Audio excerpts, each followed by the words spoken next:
Welcome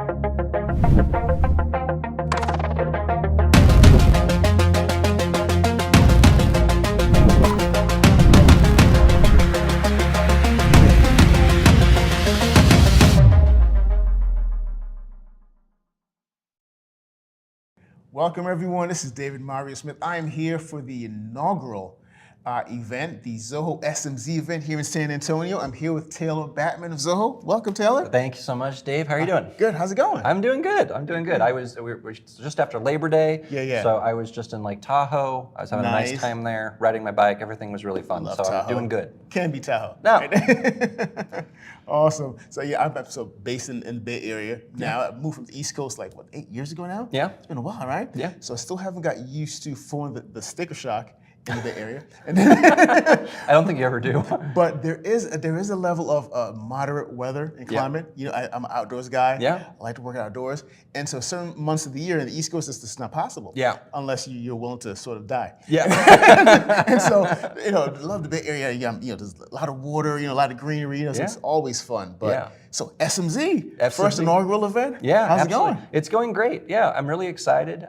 We have always had like a Zoho Day event for analysts and industry influencers and stuff. Yeah. But this is the first year that we have really broken off to focus purely on SMBs. Awesome. And that's something that we're really excited about. And I think it indicates just how committed we are to the segment just long term. We want to continue to be the SMB company. Yes, so indeed, that's what we're talking about today. Yeah, and again, if you look at throughout the country, maybe the world, right, globally, small business make up the bulk of business. Yeah, it's the lifeblood, right? Absolutely, and it's the lifeblood of our business too. I mean, the vast majority are small businesses, and in my role, those are the customers that I work with as well. We do a lot of events where we're out on the road and talking to people, making different content, and always thinking about how will this benefit a small business owner. Yeah. And so speaking of small business, you know, the buzz topic of the century right now is AI. Yeah. You know? How are they faring in this whole AI revolution? Yeah, I mean, that's a good question. And I think we have to first ask, like, what is the AI revolution exactly at this point? We've been promised a lot of things. There's a lot of apocalyptic futures that have been illustrated for us. Indeed. So I think, the Zoho approach right now is trying to sort through the hype. And we want to make sure that we, as a technology company, are at the forefront of AI. So we, have put tens of millions of dollars of new infrastructure into our data centers. We have built our own LLM with a few different versions. Instead of trying to go the ChatGPT route where you're making a LLM that's just massive that can try to solve every conceivable question that you ask it, we are taking a different approach where we're making models that are like, say, 1 billion or 8 billion words.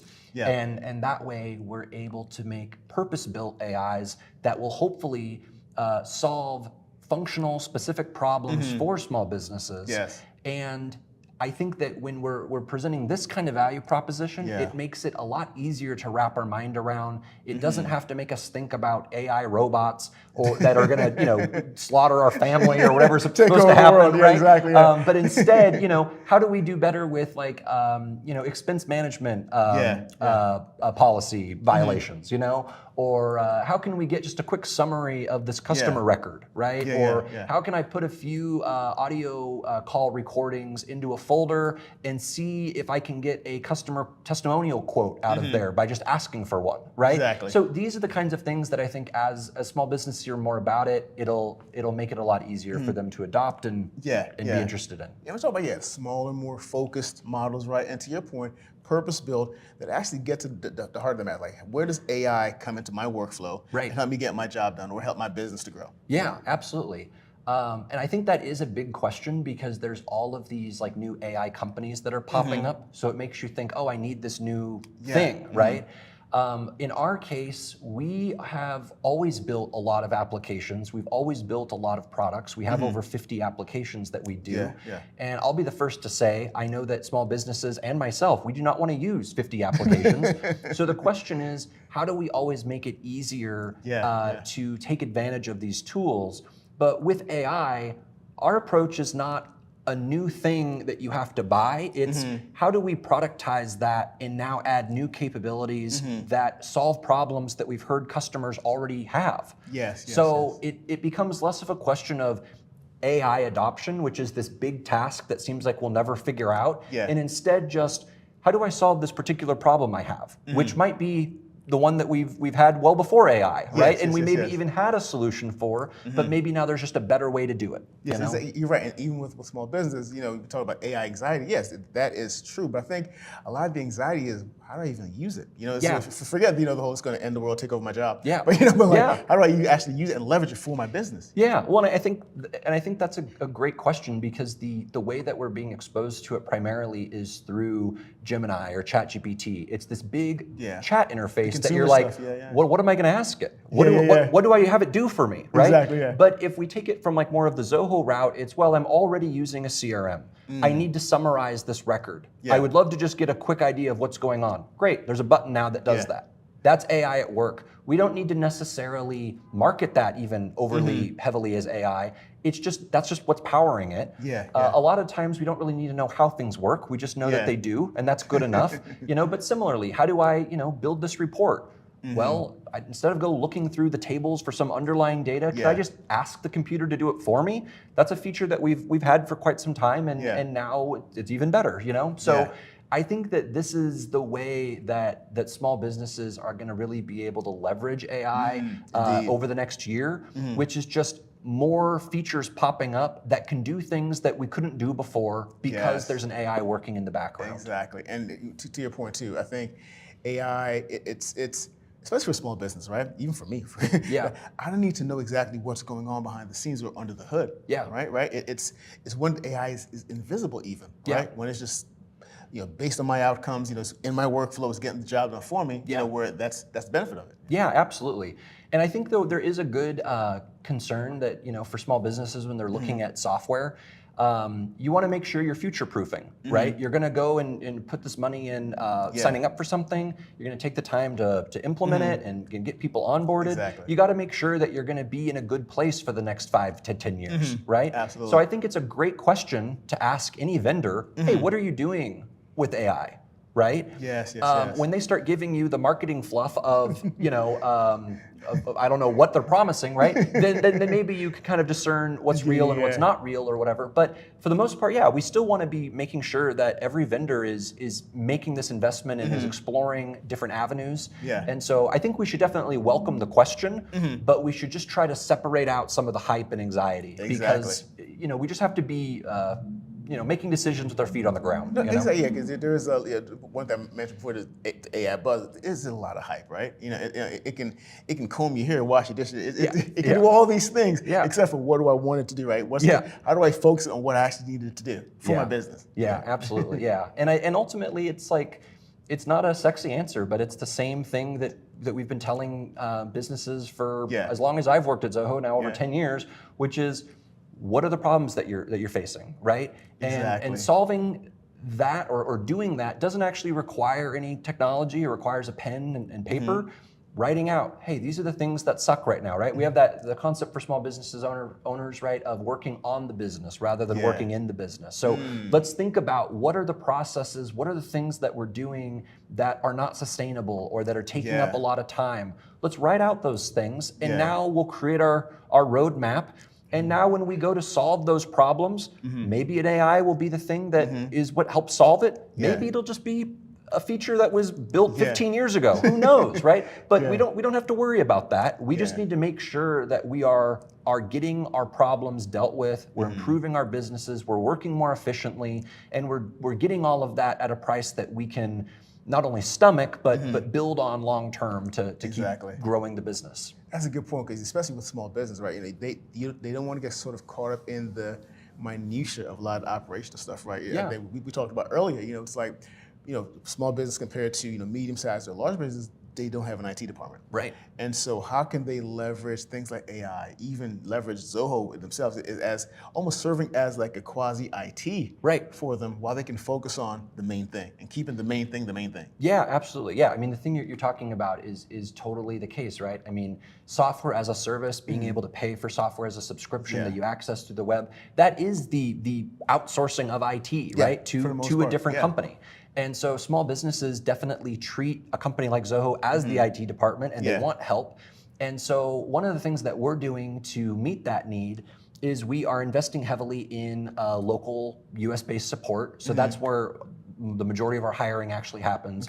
We're investing also in what we call our pre-sales engineers, who are the people who put together solutions and walk you through how something is going to work, or why you'd want to do something one way versus another. So we want that personal touch to still be there.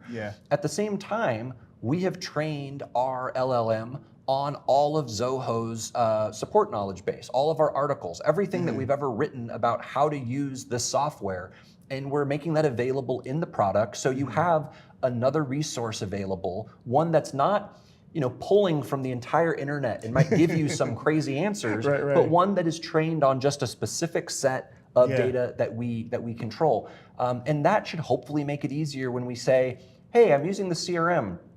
Is there an email marketing tool, right? Or hey, I noticed there's an email marketing tool, but then I noticed there's also this marketing automation tool you have. What's the difference? Do those integrate with the CRM? Do those integrate with Begin, which is this SMB simplified kind of CRM? I've noticed that there's mass email features in CRM, and then you have these purpose-built email marketing tools. These are real questions I've gotten over and over, and we give the answer over and over. But the fact that we can big car going by.